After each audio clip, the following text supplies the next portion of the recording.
Hi everybody, I'm calling this video Whatever Happened to Erik Thor. This is Erik Thor here in the photograph.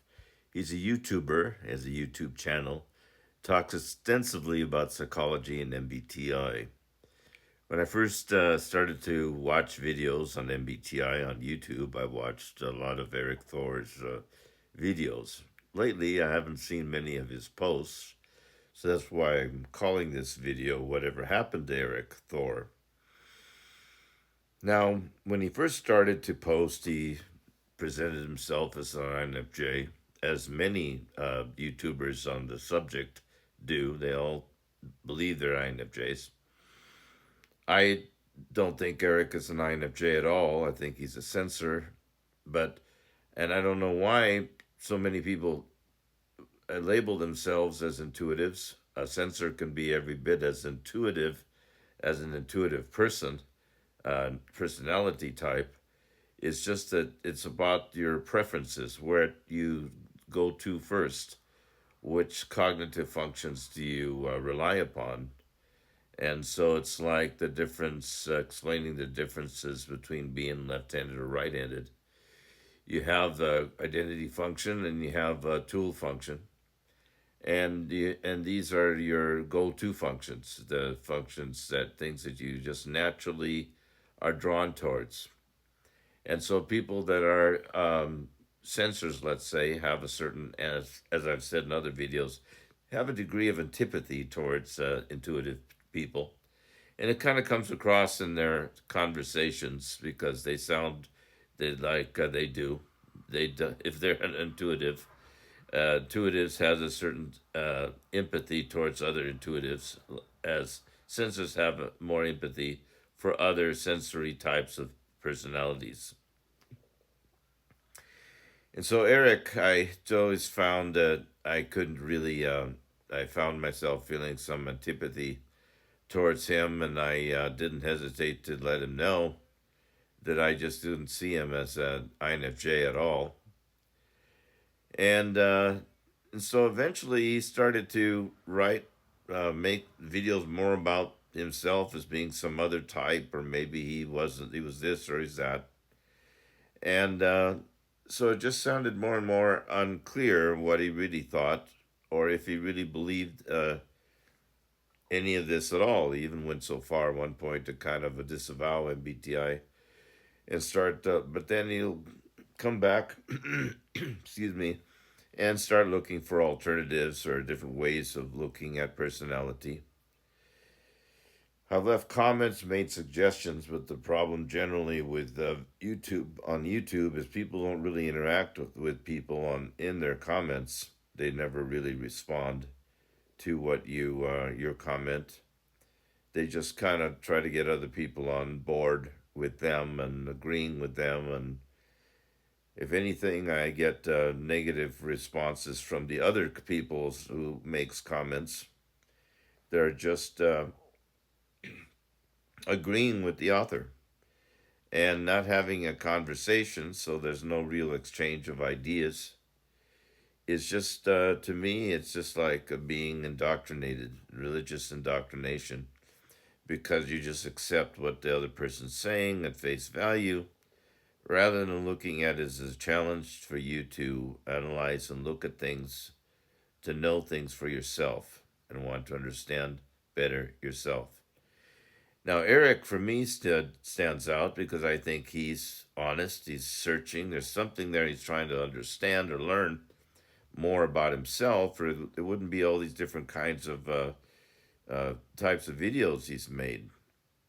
But it still is confusing because, in my view, you have to define your terminology, and you got to be really clear about what you mean by intuitive, and So I'm just making the point that the main thing, number one, is look for antipathy. Whenever you feel antipathy towards someone, that's when you can look deeper into yourself and try to understand, why do I feel antipathy towards this person? Is it really their point of view that offends me?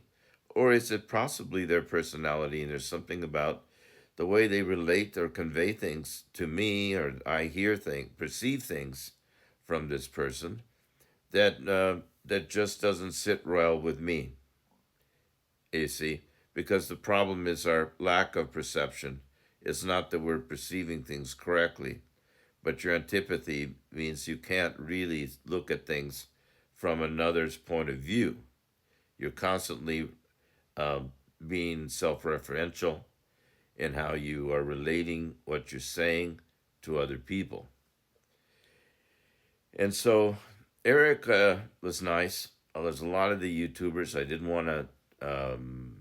I didn't. I just started to go on YouTube, talk about these things, and so my first thought was about Erik Thor and his channel because I followed it with great interest for a long time, and I still do. But still don't. I'm still just looking for details, you know, things that I can relate to and understand without, frankly, having to think too hard. You know, if I have to think too hard, maybe it's not not hard. You know, truth is not hard. Truth is simple. Finding the truth is got to be a very serious enterprise. You want to know the truth, well, then you're going to have to look hard for it. Okay, you see, so I find a lot of similarities with the MBTI community as I find around a Christian community. You know, they just point at a scripture and then they believe they know the entire Bible, or maybe they read it cover to cover like a book, but they don't never really compare scripture with scripture to understand the deeper meaning and truths that are laid there. And so, to really understand anything, you have to start with the language, how you use words. Sensors use words and language differently. It's almost like a different language than how intuitives use words. It's like two different languages. And when you're trying to understand other people's personalities, it's like you're trying to learn two languages. You're trying to become bilingual. You know, like in English, the word yes is yes, but then in French, it might be oui, right? And so you hear somebody answer oui instead of yes to you, and then you get a little upset because you wonder, do you speak English? I mean, why don't can't you just say yes? Why are you saying we? You're trying to be cute, whatever. And so all of a sudden, somebody says things a certain way.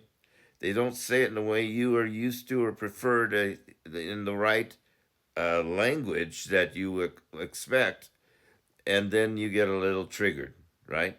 And what does that mean when you have antipathy? It's like you get a little mad, you get a little hot under the collar, you get a little testy. All these things where you lose your composure and you give way to certain kinds of emotions that are simply out of control, out of your control. So you get mad, you feel guilty, maybe you feel ashamed, embarrassed, or maybe you just feel afraid and threatened. Okay? Now, all these, normally, these emotions are not evil, but your lack of control and your need to dominate someone else because they don't share your personality style, well, that's a problem, you see. So when I get I feel convicted of some way that I'm relating and how I'm relating to somebody. I believe that's good for me because if you want to be convinced about something, you need to first have some conviction about the way you are, not how other people are with you.